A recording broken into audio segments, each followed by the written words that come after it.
વિદ્યાર્થી મિત્રો, ફરીથી એક વખત તમારું સ્વાગત છે. ધોરણ 11 આંકડાશાસ્ત્રના અભ્યાસની સફરમાં તમારી સાથે છે રવિ સર. વિદ્યાર્થી મિત્રો, છેલ્લે આપણે પ્રકરણ નંબર 5 વિષમતા અને વિષમતા ઉપરથી આપણે આગળ જોઈએ તો આવૃત્તિ વિતરણની વિષમતાના ભાગરૂપે એક નવું પ્રકરણ શરૂ કરી દીધું છે અને એનો સૈદ્ધાંતિક અભ્યાસ જે છે આપણે થોડોક લીધેલો હતો, જ્યાં આપણે વિષમતા એટલે શું એને વ્યાખ્યાયિત કરવા માટે પહેલા સંમિતતા લીધી, સંમિતતાની વ્યાખ્યા તેમજ એના ધારણાઓ સાથે લક્ષણો ઉપરાંત પછી વિષમતા જે છે એ વ્યાખ્યાયિત કરી અને હવે આપણે આગળના સેશનમાં જઈએ તો વિષમતાના પ્રકાર સાથે આ પ્રકરણના બીજા અભ્યાસો જે છે પણ લેવાના થશે. પરંતુ પૂર્વે એટલે કે પહેલા આગળના લેક્ચરમાં જોયું હતું કે વિષમતાના પ્રકારને સમજવા માટે આપણે અમુક પ્રકારની માહિતી લેવી પડે છે, જેમાં વિષમતા ધન કે ઋણ હોય પરંતુ એ મેળવવા કે એને આપણે સાબિત કરવા માટે સંમિતતાનો આધાર લીધેલો હતો. ત્યારે તમને યાદ હશે કે એક ઢાળ સ્વરૂપની એટલે કે લંબઢાળ સ્વરૂપની આકૃતિ જોઈ હતી, જેને આપણે હળદીઓ નામ આપેલું હતું, બરાબર. તો આવા ડાયાગ્રામ, આવી આકૃતિ જે છે એની સાથે આપણે હજુ આગળ જઈએ છીએ અને એના પ્રકાર સાથે અભ્યાસમાં અત્યારે હવે જોઈએ તો વિષમતાના પ્રકાર, વિષમતાના માપ જે છે એના પ્રકાર અને વિષમતાના માપ મેળવવા માટેની પદ્ધતિ. અહીં સુધીનો અભ્યાસ છે આપણે સૈદ્ધાંતિક ભાગરૂપે હજુ આગળ લઈ જવાના છે. ચલો વિદ્યાર્થી મિત્રો, તો અત્યારે સૌપ્રથમ આપણે શરૂઆત કરીએ તો વિષમતા જે છે એને યાદ કરતા જઈએ તો કે આવૃત્તિ વિતરણમાં સંમિતતાની ખામી અથવા તો આવૃત્તિ વિતરણ જે છે એમાં સંમિતતાનો અભાવ એવું કહીએ એટલે વિષમતા કહેવાશે. અને બીજા શબ્દોમાં એને ગોઠવવું હોય તો વિષમતા એટલે તો કે આવૃત્તિ વિતરણમાં આવૃત્તિ વક્રની સુલળતાનો અભાવ એવું પણ કહી શકાય. એ તમે જોયેલું હતું. હવે આપણે એને ટેસ્ટ કરવી છે કે આવૃત્તિ વિતરણની અંદર વિષમતા છે, બરાબર. તો એ વિષમતા કઈ રીતે ખ્યાલ આવશે તો કે એક તો પેલા આવૃત્તિ વક્ર જે છે સંપૂર્ણ ઘંટાકાર ન હોય, પછી આગળ મધ્યક અને મધ્યસ્થ અને બહુલકની કિંમતો સમાન ન હોય, પછી આગળ બીજું લક્ષણ જોઈએ તો કે મધ્યસ્થ જે છે એના અંતિમ ચતુર્થક Q1 અને Q3 એનાથી સમાન અંતરે આવેલો ન હોય, અને પછીનું લક્ષણ તો કે બહુલકની બંને તરફ સમાન અંતરે આવેલા અવલોકનો એના આવૃત્તિઓ સમાન રીતે વિતરિત ન થયેલી હોય. તો આવા બધા સંજોગોમાં વિષમતા જેવું કહેવાય છે અને જે આપણે આકૃતિ દ્વારા સમજેલા હતા. તો હવે આજે વિષમતાના પ્રકારો, જેમાં ધન વિષમતા થી આપણે શરૂઆત કરીએ. તો ધન વિષમતા જેને કહેશું પોઝિટિવ સ્ક્યુનેસ. તો કોને કહેશું ધન વિષમતા? જેનું વ્યાખ્યાયિત પદ આ રહ્યું: આવૃત્તિ વક્રનો જમણી બાજુનો છેડો વધુ પ્રમાણમાં ખેંચાયેલો હોય. જેમ કે જો તમને અત્યારે એક લંબઢાળ દેખાય, એની અંદર તમને એક ભાગ જે છે એ ખેંચાયેલો દેખાશે અથવા તો બેડોળ પ્રકારનો દેખાશે. બંને બાજુ તમે જોયું તો સુડોળ હોવું જોઈએ, સુડોળ નથી, એટલે કે બંને બાજુ સરખા ઢાળ હોવા જોઈએ. તો એક બાજુ જો તમને કોઈ ભાગ, એક ઢાળ સરખો દેખાતો નથી, તો જો તો કયા હાથ પરનો એટલે કે કયો હાથ જે છે બાજુનો ઢાળ સરખો નથી, સપ્રમાણ નથી, તો તમને દેખાશે કે તમારા જમણી બાજુના હાથની પાસેનો જે છે, બરોબર, એ ઢાળ કેવો નથી તો કઈ સંમિત નથી, સપ્રમાણ નથી. તો અહીં એટલું જ યાદ રાખવાનું કે જમણી બાજુનો છેડો વધુ પ્રમાણમાં ખેંચાયેલો હોય અથવા તો સંમિત ન હોય તો એને વિષમતા કહેશું. પરંતુ કેવી વિષમતા? ધન વિષમતા. એનું કારણ શા માટે આવું થશે તો એનું ગાણિતિક કારણ લઈ શકાય એમ છે. કારણ આપવા માટે આપણી પાસે કિંમતો આધારરૂપ જે છે કોણ છે? મધ્યક, મધ્યસ્થ અને બહુલક જે ગાણિતિક પ્રક્રિયા આપે છે એને કારણે અહીં આપણે એવું કહી શકીએ x બાર એટલે કે મધ્યક ગ્રેટર ધેન મધ્યસ્થ ગ્રેટર ધેન બહુલક, એટલે કે મધ્યક કરતા મધ્યસ્થ નાનો હોય અને મધ્યસ્થ કરતા બહુલક નાનો હોય તો આવી કિંમત દરમિયાન બનતો ઢાળ કે આવૃત્તિ વિતરણનો ઢાળ એ કેવો હશે? ધન વિષમ. અને એને મધ્યસ્થી માપ દ્વારા દર્શાવીએ તો અહીં Q3 - M greater than M - Q1, એટલે કે સંમિતતામાં તમે જોયું હતું કે ભાઈ અંતિમ ચતુર્થકો નો મધ્ય સાથેનો તફાવત જે ઉભો થાય છે બંને બાજુ સમાન હોય. જ્યારે અહીંયા શું થાય તો કે Q3 માંથી M બાદ કરીએ, મધ્યસ્થ બાદ કરીએ, જે M માંથી Q1 બાદ થાય એના કરતા કેવો હોય? નાનો હોય. ચલો હવે આગળ એ જ વસ્તુ ભાઈ મોટો પણ હોય, આ બે ભાગ છે, તો અહીં શું લેવાનું? તો અહીં જમણી બાજુ અને ડાબી બાજુ બે વસ્તુ જોવાની છે, બરાબર. તો મધ્યક, મધ્યસ્થ અને બહુલક એ ત્રણેયમાં માપ નાનું છે કે મોટું છે એને વ્યવસ્થિત ગોઠવવાનું, અને તફાવત નાનો છે કે મોટો છે એ વ્યવસ્થિત ગોઠવવાનો. ચલો વિદ્યાર્થી મિત્રો, તો અહીં ધન વિષમતા હતી. તો ધન વિષમતા માટે આપણે કારણ જોયા હતા. તો આમાંથી કયું કારણ લાગુ પડશે? તો કે મધ્યક જે છે એ મધ્યસ્થ કરતા મોટો હોય અને એના કરતા બહુલક જે છે પણ નાનો હોય, એટલે કે મધ્યસ્થ કરતા બહુલક નાનો હોય. તો આવી કન્ડિશનમાં, એટલે કે આવા સ્વરૂપની કિંમતમાં ચતુર્થક ત્રીજામાંથી જ્યારે મધ્યસ્થ બાદ કરો, એ મધ્યસ્થમાંથી ચતુર્થક પહેલો બાદ કરો એના કરતા મોટી કિંમત આપશે. તો આ જ રીતે હવે ઋણ વિષમતામાં આગળ વધીએ. તો ઋણ વિષમતામાં નેગેટિવ સ્ક્યુનેસ જોઈએ તો આવૃત્તિ વિતરણમાં વક્રની ડાબી બાજુનો છેડો વધુ પ્રમાણમાં ખેંચાયેલો હોય તો એને આપણે ઋણ વિષમતા કહેશું. અહીં ડાબા હાથનો ઉપયોગ કરવાનો, જે બાજુનો ઢાળ દેખાય છે એમાં ડાબી હાથની રચના જુઓ, એટલે કે ડાબી બાજુનો હાથ રાખીને જુઓ, એ બાજુનો છેડો વધુ ખેંચાયેલો જોવા મળશે. તો ત્યાં ઋણ વિષમતા છે. અહીં ઋણ વિષમતા માટે ગાણિતિક કિંમતોમાં આપણે સાબિતી આપી હોય તો મધ્યક સૌથી નાનો હોય, એટલે કે મધ્યક કરતા મધ્યસ્થ મોટો અને મધ્યસ્થ કરતા બહુલક મોટો. તો અહીં એવું થશે x bar less than m less than mo ઉપરાંત q3 માઇનસ m કરીએ, જે m માઇનસ q1 કરતા કેવા હોય? નાના હોય. તો આ થઈ ગયા વિષમતાના પ્રકાર. બે પ્રકાર છે, ધન વિષમતા અને ઋણ વિષમતા. જ્યારે તમારા વિષમતામાં કિંમતો માઇનસ કે પ્લસ એવા સ્વરૂપની આવશે, એના આધારે તમે નક્કી કરશો કે તમારો વિષમતાનો પ્રકાર કયો છે, ધન છે કે ઋણ છે. હવે અહીં વિષમતાની સાથે આપણે આગળ વધીએ તો એના તમે બાજુમાં આકૃતિના ભાગ સ્વરૂપે જોઈ શકો છો, જ્યાં તમને બે ડાયાગ્રામ અલગ અલગ પ્રકારના જોવા મળે છે, જે તમારા ધન વિષમતા અને ઋણ વિષમતા બે ભાગથી વહેંચાયેલા છે. તો ચલો આપણે એને પણ સમજતા જઈએ. તો જો આકૃતિ આપેલી છે તેમાં તમારી પાસે પહેલા તો એક વક્ર છે, એટલે કે હળદિયા ટાઈપનો છે, પરંતુ હવે સમમિત હોય તો એવું દેખાતું નથી, જણાતું નથી. કારણ શું? તો કે હમણાં જ આપણે પ્રકાર જોયો કે જેમાં ડાબી બાજુ અને જમણી બાજુની બે કિંમતો, એટલે કે બે બાજુઓ જે છે એની આકૃતિઓ, જેમાં જમણો હાથ મૂકી અને ડાબો હાથ મૂકીને તપાસ કરીએ છીએ, એ રીતે અહીં છે કે નહીં. તો તમને જોતા માલુમ પડશે કે અહીં આકૃતિમાં તમારી સામે દેખાય છે, એમાં કિંમત જે છે એ જમણી બાજુ કેવી છે? તો કે સંકોચાયેલી છે એવું માલુમ પડે છે. કઈ રીતે? તો કે આકૃતિ જો જમણી બાજુનો છેડો કેવો છે ભાઈ? તો કે વધુ ખેંચાયેલો છે. જો જમણી બાજુનો છેડો વધુ ખેંચાયેલો હોય તો એનો મતલબ એવો કે આકૃતિ ઉપરથી કહી શકીએ છીએ અહીં વિષમતા કેવી છે? તો કે ધન વિષમતા.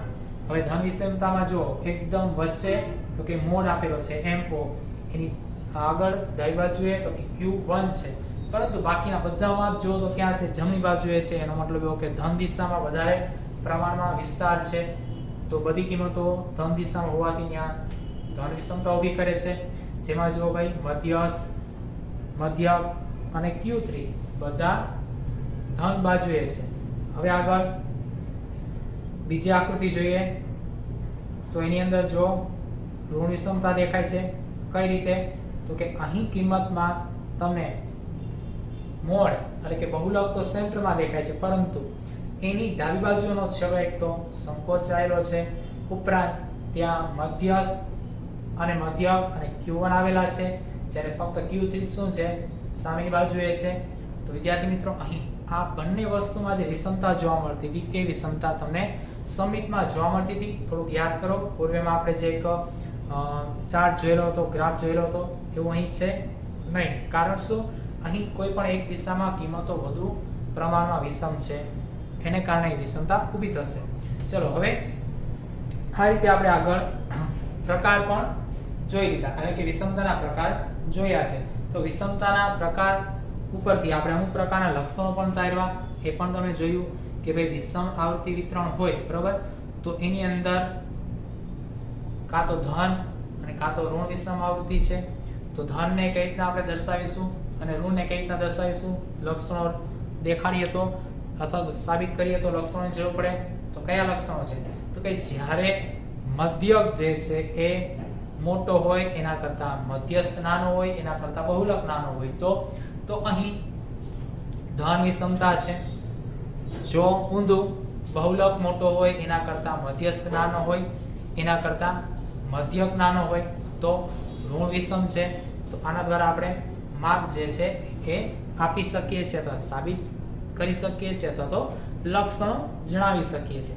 ચલો બીજી રીતે કેવું હોય તો અહીં Q3 - M જે M - Q1 કરતા મોટા હોય તો ભાઈ ધન વિષમ છે. ઊંધું Q3 - M એ M - Q1 કરતા નાના હોય તો ઋણ વિષમ છે. ચલો સમમિતતાના લક્ષણ આપવા હોય તો અહીં Q3 - M અને M - Q1 એ બંનેની કિંમત સરખી હોય. તેમજ મધ્યક, મધ્યસ્થ અને બહુલક ત્રણેયની કિંમત સરખી હોય છે. ચલો વિદ્યાર્થી મિત્રો, હવે આપણે આગળ વધીએ. તો એના પછીનો પોઈન્ટ આવે છે વિષમતાના માપના પ્રકાર. તો વિષમતાના માપના પ્રકાર પણ જોતા જઈએ.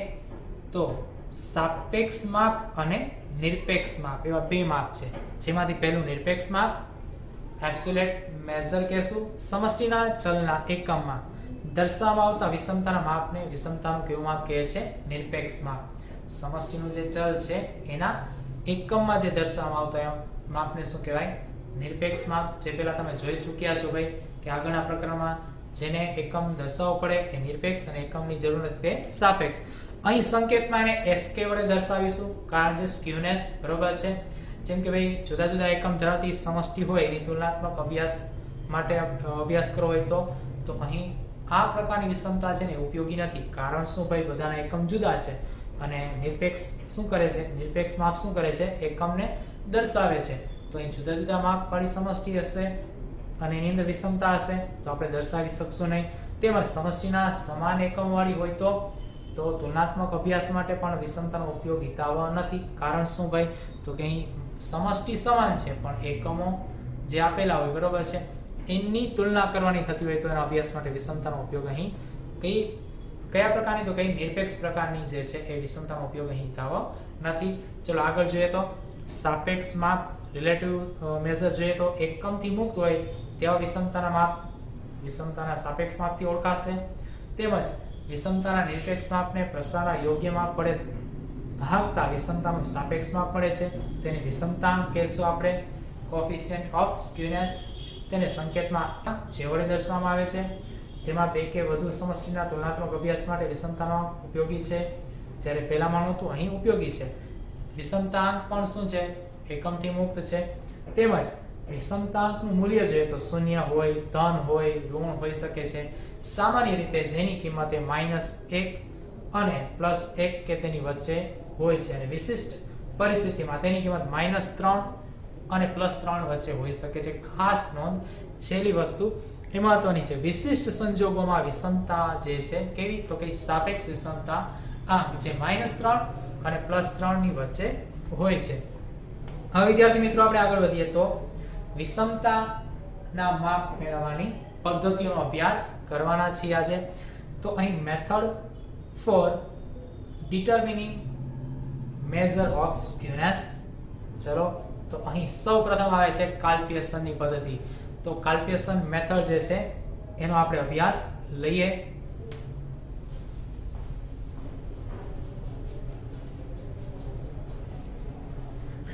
તો વિદ્યાર્થી મિત્રો, કાલ્પીયસન જે છે બરોબર એ શું કરે છે?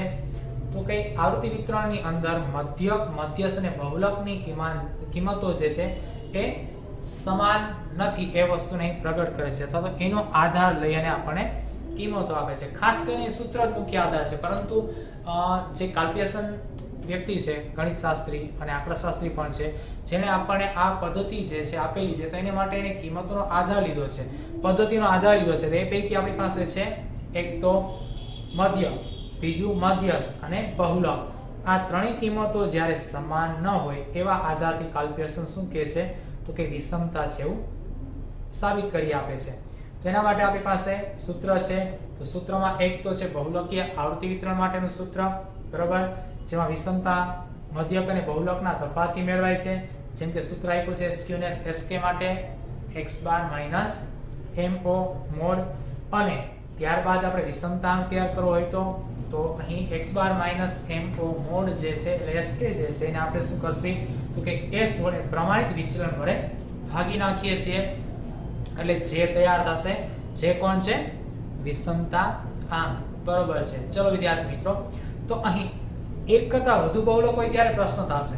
હા, મગજમાં લાઈટ થઈ, વાક્ય બોલાતા. શું એક કરતા વધુ બહુલક એટલે તમે જાણો છો ભાઈ, માહિતીમાં એક કરતા વધુ બહુલક હોઈ શકે છે, અને જો આવું હોય તો ત્યાં સૂત્ર શું થશે, થોડુંક બદલાઈ જશે. કઈ રીતે? તો કે તમારી જે તફાવત રચના છે x બાર માઇનસ mo એની જગ્યાએ તમારે શું કરવું પડશે તો કે અહીં આશ્રિત સૂત્રનો ઉપયોગ કરતા હતા. યાદ આવ્યું કે નહીં? જ્યારે બહુલક ન મેળવી શકાય એવી પરિસ્થિતિ હોય તો મધ્યક અને મધ્યસ્થનો આધાર લેતા હતા.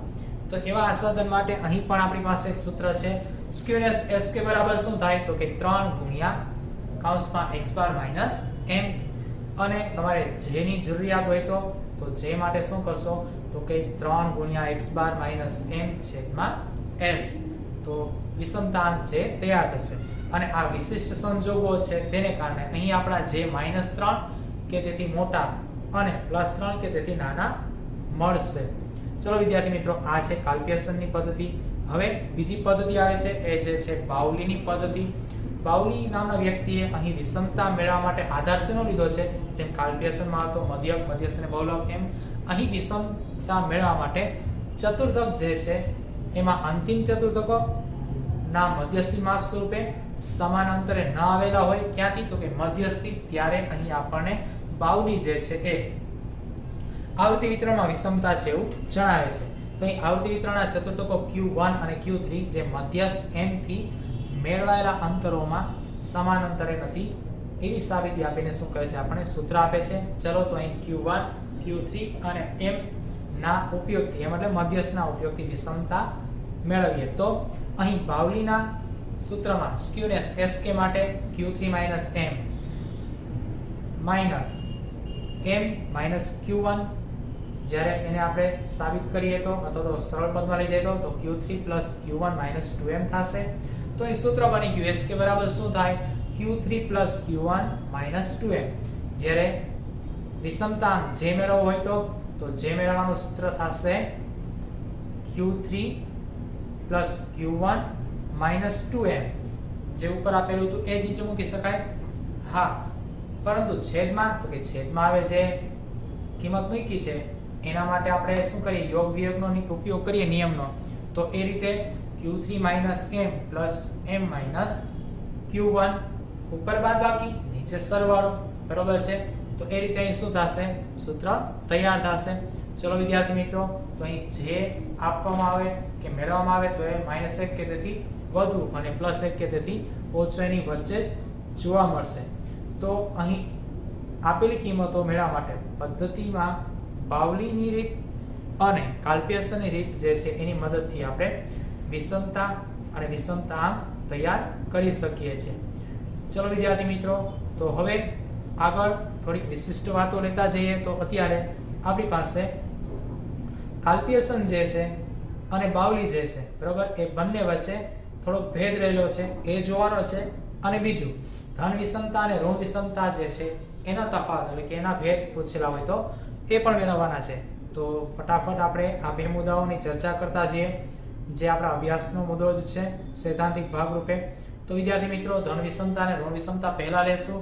તો એના મુદ્દાઓ તપાસીએ, જેમાં ધન વિષમ આવૃત્તિ વિતરણમાં મધ્યક, મધ્યસ્થ અને બહુલકની કિંમતો, ઉપરાંત આપેલા મધ્યસ્થ સાથે અંતિમ ચતુર્થકોના તફાવત. આ કિંમતો જે છે એ કયા ક્રમમાં હોય, ઉતરતા ક્રમમાં હોય.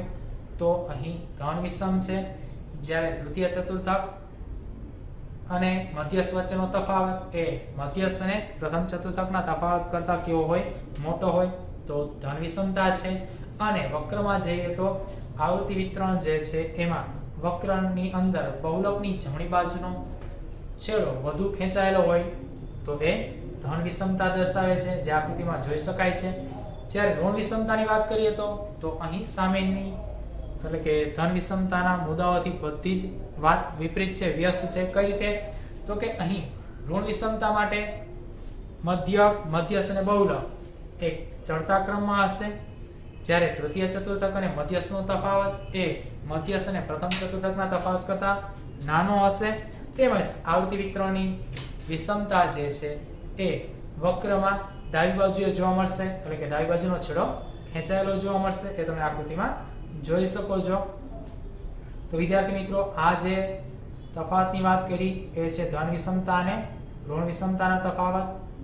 હવે આપણે આગળ જઈએ તો પછીની કિંમતો એટલે કે પછીના તફાવતમાં જવાનું છે, જેમાં છે કાલ્પ્યસનની પદ્ધતિ અને બાવલીની પદ્ધતિના તફાવતની વાત કરીએ તો પહેલા કાલ્પ્યસનમાં તો કે ભાઈ કાલ્પ્યસન જે છે વિષમતા માટે મધ્યક, મધ્યસ્થ અને બહુલકની કિંમતની વિષમતાને ધ્યાનમાં લઈને વિષમતાંક તૈયાર કરે છે. અથવા તો બીજી ભાષામાં કહીએ આપણે તો અહીં મધ્યક, મધ્યસ્થ અને બહુલક જે છે એની કિંમતોની કસોટી દ્વારા વિષમતાંક તૈયાર કરે છે. જ્યારે બાહુલીની વાત કરીએ તો એ અંતિમ ચતુર્થકો Q1 અને Q3 જે છે એ મધ્યસ્થથી સમાંતરે નથી એવી કસોટીના આધારે વિષમતાંક તૈયાર કરે છે. જ્યારે મધ્યસ્થનું મૂલ્યાંકન મધ્યક અને બહુલકની વચ્ચે હોય તેવી વિષમતા એટલે કે સ્ક્યુનેસ માટે કાલ્પ્યસન શું કરે છે તો કે મધ્યક માઈનસ બહુલક ના સૂત્ર દ્વારા મેળવે છે અને એની વિષમતાંક રચના j બરાબર x બાર માઈનસ m છેદમાં s વડે મેળવી શકાય છે. જ્યારે બહુલક મેળવવો શક્ય ન હોય અથવા અવ્યાખ્યાયિત હોય ત્યારે તો કે અહીં 3 ગુણ્યા x બાર માઈનસ m થી મેળવી શકાશે અને j માટે તો કે 3 ગુણ્યા x બાર માઈનસ m છેદમાં s થી મેળવી શકાશે. ચલો વિદ્યાર્થી મિત્રો, આ બધી વસ્તુ હમણાં જે મેળવી એ જ હતી, શીખી ગયા એ જ, ફક્ત તફાવત રૂપે આને રજૂ કરી રહ્યા છીએ. તો બાવલી માટે Q3 અને Q1 જે છે એ સૂત્રનો આધાર બને છે, જેને કારણે સ્ક્યુનેસ SK માટે શું કરીએ તો કે Q3 Q1 -2m થશે.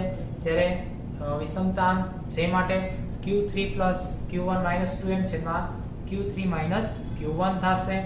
ચલો વિદ્યાર્થી મિત્રો, અહીં વિષમતાંકનો પ્રમાણ લઈએ તો કાલ્પ્યસનની રીતમાં જોઈએ તો સામાન્ય સંજોગોમાં -1 થી +1 કે તેની વચ્ચે રહેશે, જ્યારે વિશિષ્ટ સંજોગોમાં -3 કે +3 કે એની વચ્ચેની કિંમતોમાં જોવા મળશે.